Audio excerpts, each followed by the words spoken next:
Hello, this is Rabble Radio, recorded on Friday, August 29th, 2025. I'm Brianne Doyle.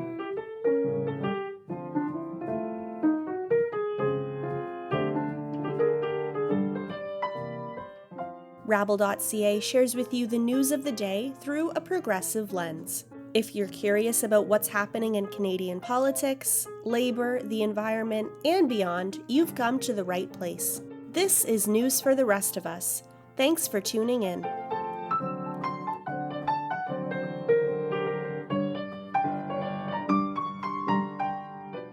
In 2022, the long-tailed macaque was classed as an endangered species by the IUCN. This week on Rabble Radio, Rabble editor Nick Seabrook sits down with Dr. Lisa Jones-Engel to discuss the plight of the long-tailed macaque, how this intelligent species landed on the endangered list, and why the continued use of primates in animal testing is not only outdated, but ethically indefensible. They also discuss what you can do to help end the importation of endangered monkeys from Cambodia. Here are Dr. Lisa Jones-Engel and Nick Seabrook. Take a listen. All right, so I guess to get started, could you tell me about the issue that we're talking about today of monkeys coming from Cambodia into Canada for animal testing? And you've kind of summed it up right there. Canada has emerged as kind of a focal point in the international trade in primates for experimentation. When one of the biggest movers and shakers of monkeys in the world, Charles River Laboratories, had its ability to bring monkeys from Cambodia into the US, halted in early 2023, the CEO of Charles River actually made an announcement that they were looking for friendlier governments to open the doors to them to facilitate the importation of monkeys. And it turns out that Canada was apparently that one of those friendlier governments, because we saw an astonishing pivot of Cambodian origin monkeys going into Canada when other countries were not accepting them. These monkeys, what sort of monkeys are we talking about? What sort of breed? And what is the issue around them being imported into Canada? You just asked her, you're talking to a primatologist, so I can talk about monkeys all day. But the reason I do want to talk just a little bit about it is because, when most people think about primates, they think about the gorillas, the chimpanzees, the orangutan, these big, boldly colored apes. No one really thinks about the monkeys. And this monkey in particular has been ignored by the media and by people for too long. So these are called the long-tailed macaques. Their scientific name is Macaca fascicularis. The industry calls them the cynomolgus monkey. They're the perfect monkey. They're not too big, they're not too small. They're about the size of a really big house cat. They have a long, beautiful tail, which they use to navigate as they're moving through the canopy or they're running across the rooftops in villages. Their hands are nimble. They're great for holding on to each other, for a mother holding on to her infant. They live in large social groups, multi-male, multi-female. A troop can be anywhere from 30 to 60 or 70 animals in total. They predominantly live in Southeast Asia. There was a population, actually it was a pair that made their way to Mauritius, an island off the coast of Africa, about 400 years ago. So Mauritius also has a large population of them. They are omnivorous, predominantly fruit eaters, but they'll eat whatever they can. And one of the exquisite qualities of these monkeys is that they can read us, humans, in a way that almost no other animal can. So they live close to us. They're called an edge species, where we open up edges, whether it's on the edge of a farm field or a road leading into a city or the edge of your property. These monkeys are really good at exploiting the niches that we create as humans. We've had relationships with them for 25,000 years. Their bones show up in the Nia caves in Borneo. And they're amongst the genus of the primate that is most widely distributed around the world. So you've got Homo sapiens, you've got us who cover everywhere. And then you have this genus Macaca that goes all the way from, the top of the mountains in Tibet to Japan, to the Philippines, throughout Southeast Asia, over into all the way up to Bangladesh, and then up into Afghanistan. It's an extraordinarily adaptable species, and that has been its downfall because the pharmaceutical industry decided about 30 years ago, no one's paying attention to this monkey. They seem to be everywhere. We're going to use them for experimentation. And that's when they started being brought by the tens of thousands into predominantly US laboratories for use in toxicology studies. In terms of where in Cambodia these monkeys are being sourced from, are these being sourced from, are these monkeys domesticated, being sourced from, say, farms, or are they being sourced from other places? They're certainly not all being sourced from farms, but you just brought up a really good point. Any scientist, keep in mind, I spent 30 years as a biomedical scientist. Any scientist worth their salt knows you never use anything but a purpose-bred, captive-bred primate for your experiments. That's because you want to know the health history. You want to know the veterinary history. And maybe you even want to make sure that you're not, contributing to the decline of another species of primate by having them extracted from the wild. But all that really fell apart at the beginning of the COVID pandemic, when the industry basically said, we need monkeys. And that meant China actually closed their border to monkey exports at that time. And Southeast Asia, particularly Cambodia, said, hey, you want monkeys? You're paying $20,000, $30,000, $40,000 a head for monkeys? We'll give you monkeys. At which case, it was an absolute free-for-all. The evidence, we've had trials in the US, the CITES, the global kind of authority on trade, the IUCN, the International Union for the Conservation of Nature, also a global authority on the status and preservation of plants and animals, all came out and said, whoa, we have lots of wild monkeys that are being rounded up and dropped into these quote monkey farms in Cambodia and Vietnam and elsewhere. And they are being falsely labeled as captive bred and then being sent abroad for use in experimentation.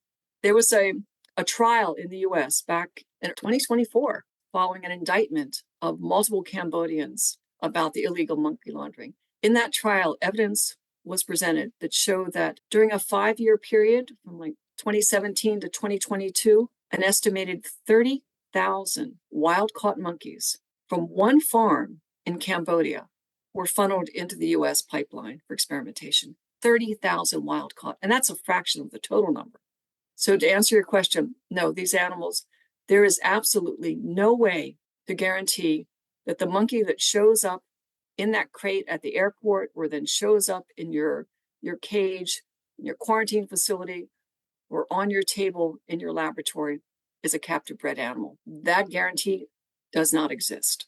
Now, in terms of the health of the species of this monkey, of the long-tailed macaque, are they facing any sort of endangerment in the wild or in captivity or anything like that?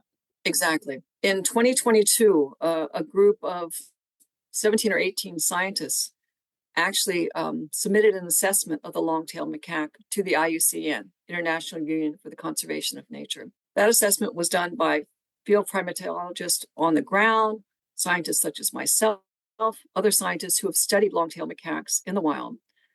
And we showed that the population decline was astonishing. Subsequent publications showed like an 80% decline in the number of primates, of long-tailed macaques, prior to just a few decades ago, with an ongoing threat of an even greater, of a 50% reduction of the animals that were last.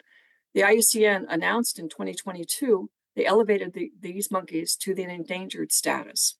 Additional reports were put out by scientists, and boy, was there blowback from the pharmaceutical industry. And in fact, they said these scientists must have been biased. These data are garbage. Look, there are plenty of these monkeys everywhere. This is just being driven by an animal rights narrative. I am happy to report that just today, truly just today, the IUCN just published on their website that the assertion that this assessment was driven by conflict of interest, or the information should be dismissed because of a conflict of interest. IUCN came back and said, no, there's no indication that there was a conflict of interest. We're expecting in early October another assessment of the long-tailed macaques from the IUCN, because the industry pushed so hard to get them to back down and say, no, these monkeys are fine. There's no cause for alarm. There is cause for alarm. You walk into the forests of Southeast Asia now, and you don't see monkeys. You do not see long-tailed macaques. And that decline in population, that that led to it becoming an endangered species. Is that solely because of its desirability as a test subject for the pharmaceutical industry, or are there other factors like habitat loss, climate change, hunting? Absolutely. Or habitat conversion. Mm. Um, Hunting is not really so big in Southeast Asia for these animals. They are often captured for the pet trade, though. An infant macaque is a really appealing thing.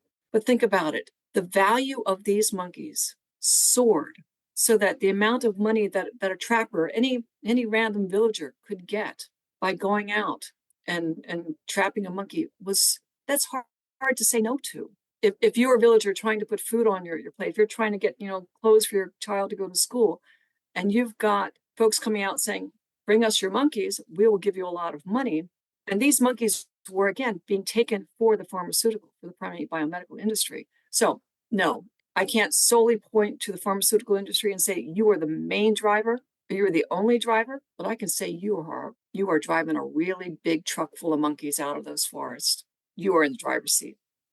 Now, in terms of what those monkeys are used for, you mentioned the pharmaceutical industry. What sort of experimentation are they primarily used for? I mean, often you hear of mice as being used as test subjects, especially in the pharmaceutical industry. What sort of tests are these monkeys better suited for to be used on? So in pharmaceutical and biopharma, the macaque has long been basically a safety filter. Before, an experimental compound will be injected into a macaque and they'll look to see whether that there's liver toxicity or kidney toxicity, or whether there's, a massive immunogenic response to this experimental compound. Up until December of 2022, that was required by law here in the USDA. The FDA, our Food and Drug Administration, required that before any drug went into the arm or the mouth or of a human, it had to pass through a primate, a non-human primate, or another large mammal. Sometimes they would use pigs, sometimes dogs, but the monkey, the long-tailed macaque, has for decades been that guinea pig, for lack of better words. That changed in December of 2022. The FDA Modernization Act was passed. The FDA has come out and said, we will accept other testing modalities. And what we've seen in the past 3 years, Nick, is the absolute explosion of non-animal methods for screening new drugs that will eventually go on to human clinical trials.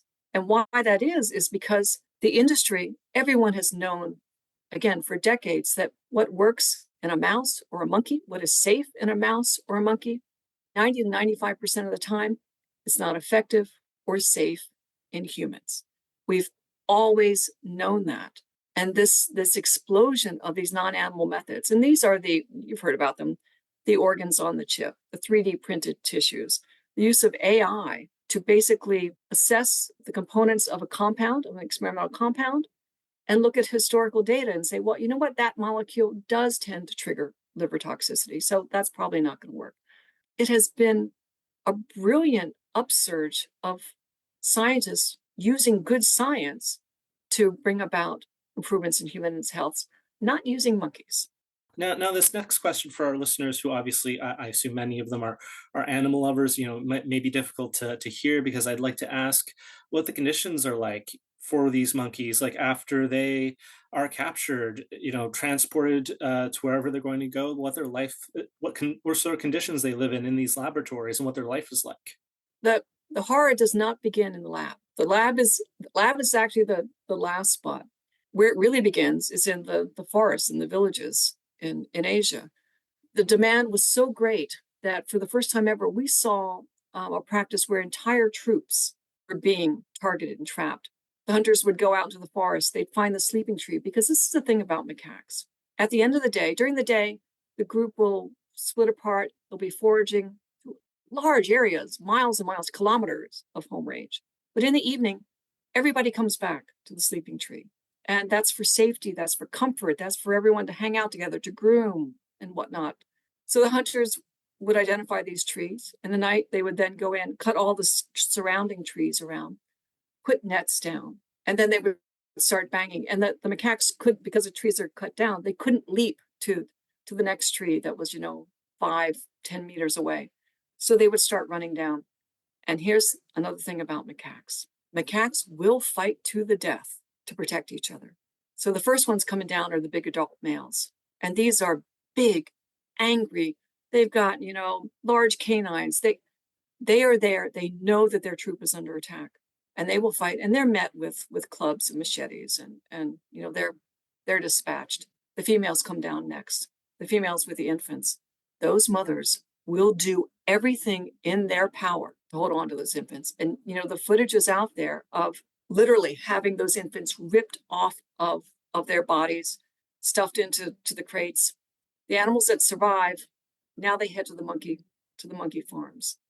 These animals are beaten, they're injured, they're terrified, they're stressed.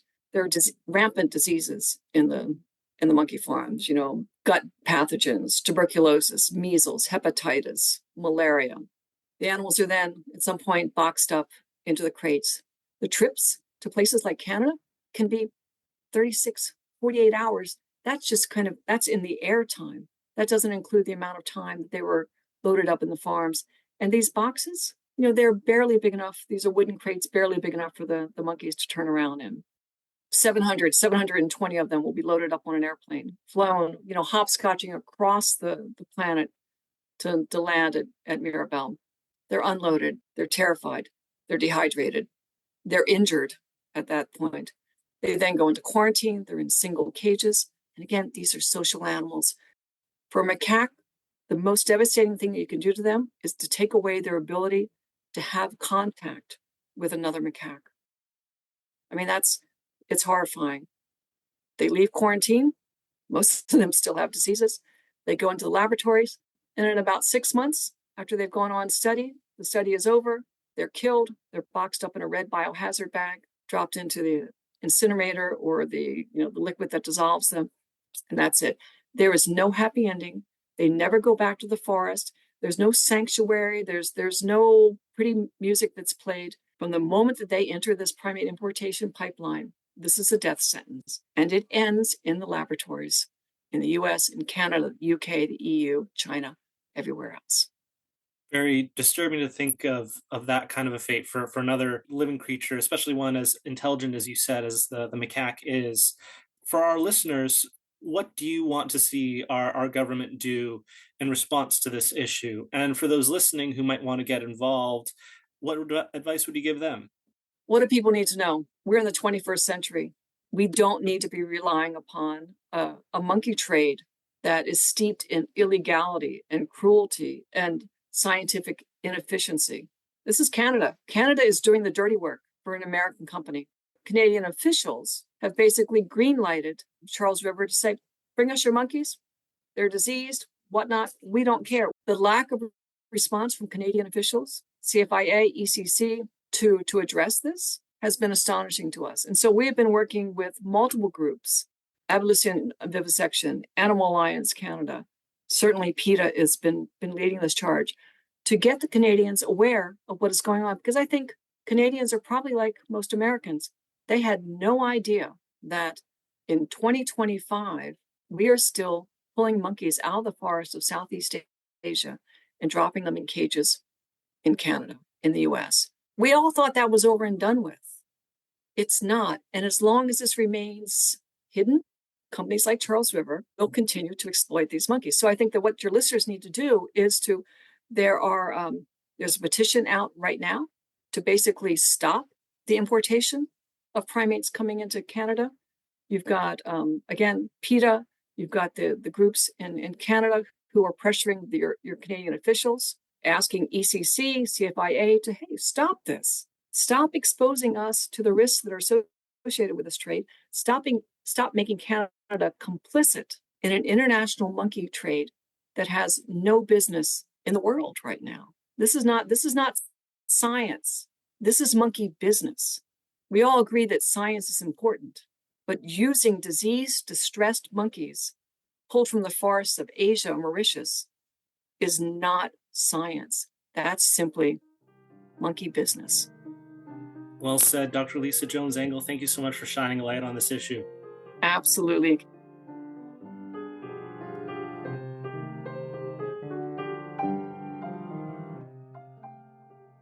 That That was Rabble editor Nick Seabrook and Dr. Lisa Jones-Engel in conversation.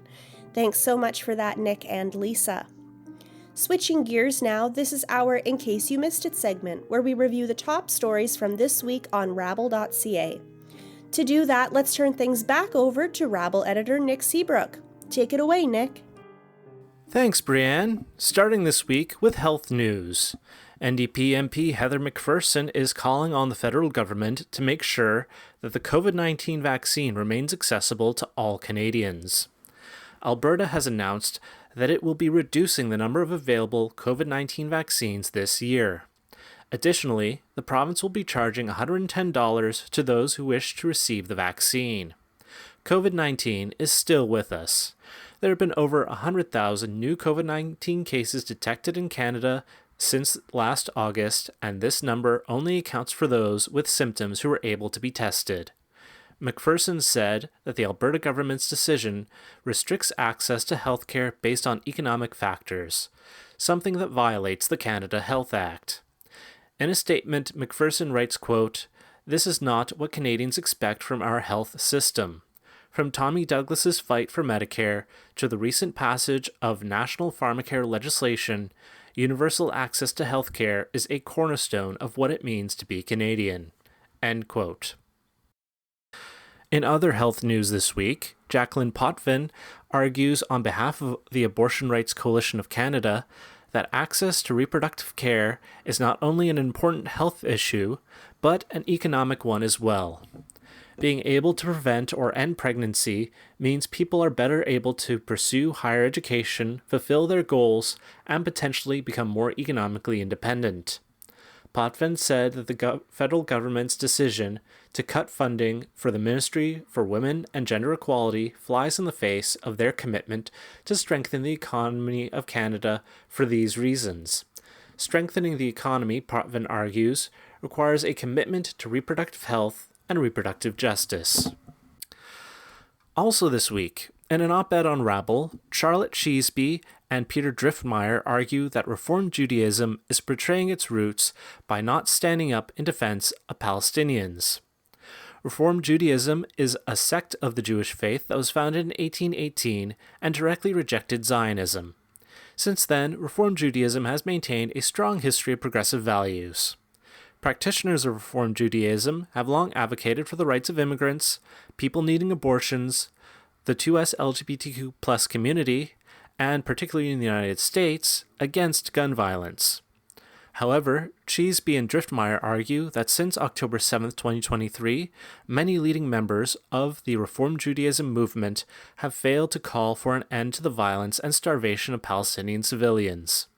They call on members of Reformed Jewish synagogues who believe that more must be done to end the genocide in Gaza to protest against their institutions who are failing to act, writing, quote, "For grassroots impact, Reformed Jews in the United States and Canada have launched a synagogue dues strike to pressure the movement's institutions to break ranks with the broader Jewish institutional ecosystem that condones or obfuscates the Gaza genocide."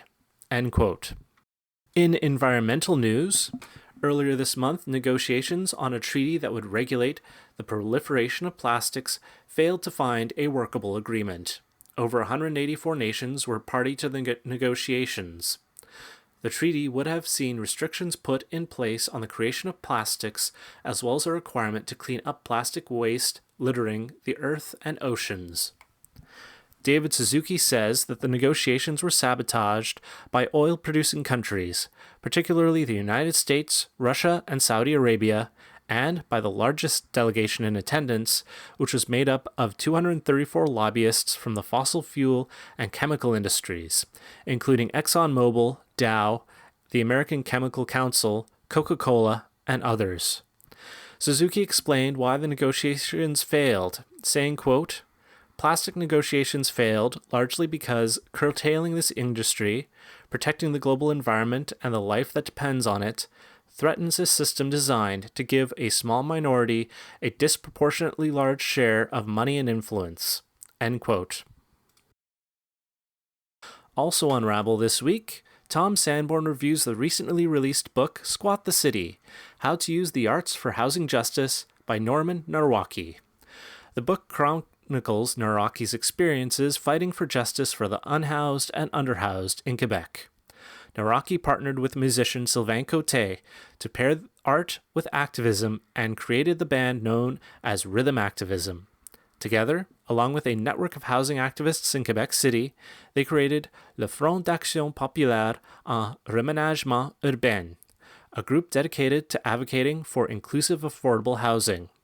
Sanborn said Squat the City can be a handbook for anyone interested in music, activism, and affordable housing. Have you been enjoying learning about these news stories? Are you a young journalist with a passion for progressive storytelling? Well, Rabble is now looking for its next Jack Layton Journalism for Change Fellow. This 4-month-long fellowship supports emerging journalists who are enthusiastic about social justice-forward reporting. Over the course of the fellowship, our Journalism for Change Fellow will work alongside Rabble's editor, me, and receive story assignments, as well as have the opportunity to pursue their own long-form feature story or series. The fellowship pays a stipend of $5,000 for the 4-month period, divided in 4 monthly installments. For more details on how to apply, please visit rabble.ca/journalismforchange. The application deadline is September 22nd at midnight. And finally, for folks in the Toronto area, Rabble is holding a trivia night on Wednesday, September 3rd at the Supermarket Bar at 268 Augusta Avenue in Toronto. This is our first in-person fundraising event for quite some time, and we'd love to see you there.